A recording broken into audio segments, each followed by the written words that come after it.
Hi అందరికి నమస్తే. ఈరోజు ఎంగిలి పూల బతుకమ్మ మన బతుకమ్మ ఫెస్టివల్ స్టార్ట్ అయిపోయింది.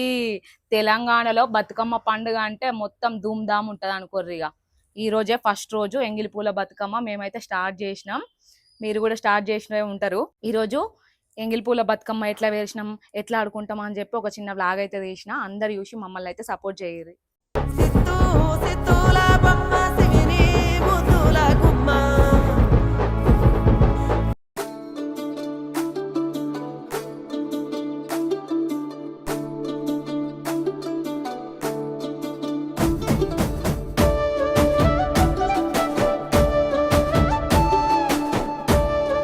చూసిరు కదా, ఫైనల్ గా మా బతుకమ్మ అయితే రెడీ అయిపోయింది. ఇక మేము కూడా రెడీ అయ్యి ఆడుకుండే. పొట్టోడు చూసిర్రా, నేను బతుకమ్మ పట్టుకుంటా, ఇడేమో బాంబులు పట్టుకున్నాడు. అట్లుంటది మనతో. మా బతుకమ్మ అయితే రెడీ అయిపోయింది. ఇక ఆడుకోవడానికి వెళ్తున్నాం. మా బతుకమ్మ స్పాట్ మా పెద్ద బల్లే, అక్కడ ఆడుకుంటాం అందరం. ప్రతిసారి అందరం అక్కడనే పెట్టుకుంటాం. ఇప్పుడైతే అక్కడికి వెళ్తున్నాం. ఇక పదండి, అందరు వచ్చిర్రో ఏమో, లేట్ అయింది ఇప్పటికి. రావట్లేదే.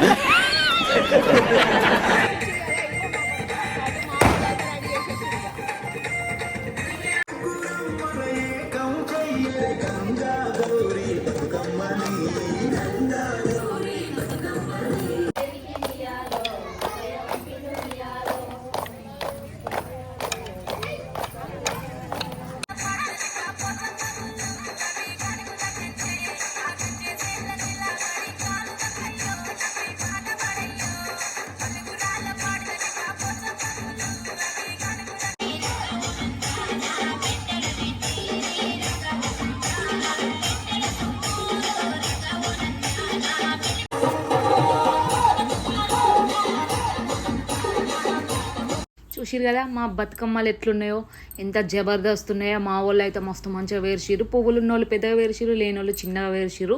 ఆడుడు మాత్రం అసలు తగ్గేదే లేదన్నట్టు మొత్తం ఆడేసినాం. ఇక అట్లుంటుంది మనతోని. అదంతా అయిపోయిన తర్వాత మా అంజన గుడి కాడ, అంటే పెద్ద బతుకమ్మకి చెరువు కాడికి పోతాం. ఇక చిన్న బతుకమ్మకి అయితే మా ఊర్లో ఉన్న ట్యాంక్ దగ్గరకు పోయి బతుకమ్మలు అయితే వేసేస్తాం. వేసినాక ఫస్ట్ రోజు ఎంగిలిపూల బతుకమ్మ కాబట్టి ఆ రోజు తులిశాకులు తీసుకుపోతాం. ఇక అట్లనే నేను నువ్వులున్న చక్కెర కూడా తీసుకుపోయినా, పిల్లలు ఉంటారని.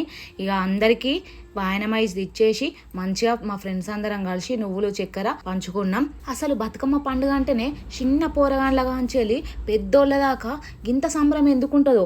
బతుకమ్మ వస్తుందనగానే ఒక నెల రోజుల ముందు నుంచే మస్తు సంబరపడతాం. ఫైనల్గా మా బతుకమ్మనైతే కంప్లీట్ అయిపోయింది.